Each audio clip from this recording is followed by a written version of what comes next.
যে কারণে Canada, Mexico ও চীনের উপর অতিরিক্ত শুল্ক আরোপ যুক্তরাষ্ট্রের। চীন, কানাডা এবং মেক্সিকোর বিরুদ্ধে অতিরিক্ত শুল্ক আরোপ করছে যুক্তরাষ্ট্র।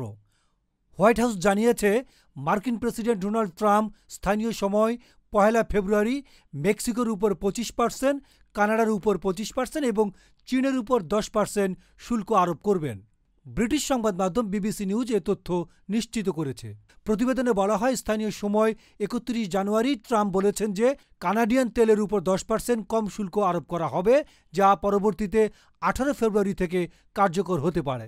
মার্কিন প্রেসিডেন্ট আরও বলেছেন, তিনি ভবিষ্যতে ইউরোপীয় ইউনিয়নের উপর শুল্ক আরোপের পরিকল্পনা করছেন, কারণ ব্লকটি মার্কিন যুক্তরাষ্ট্রের সঙ্গে ভালো আচরণ করেনি।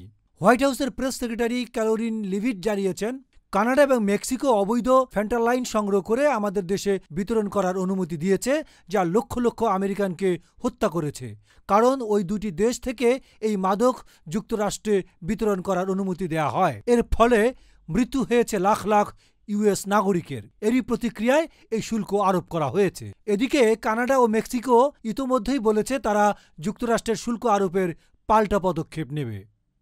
আন্তর্জাতিক ডেস্ক, গণমানুষের আওয়াজ।